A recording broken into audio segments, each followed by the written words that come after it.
రెడ్డిపై BRS working president KTR చేస్తున్న ఆరోపణలకి కాంగ్రెస్ నేత అద్దంకి దయాకర్ చాలా స్ట్రాంగ్ కౌంటర్ ఇచ్చారు.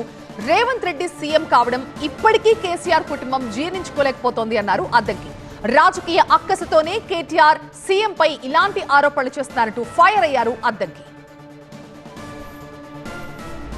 గాంధేయవాది మీనాక్షి నటరాజన్ గారు చేసిన కామెంట్స్ బీఆర్ఎస్ వాళ్ళకి ఎక్కడో తాకినట్టుంది. ప్రజల సొమ్మును బ్యాగులు కంటైనర్లను మీరు దోచుకుంటుంటే కాగ్రిపోటే చాలా విషయాలు చెప్పింది కదా.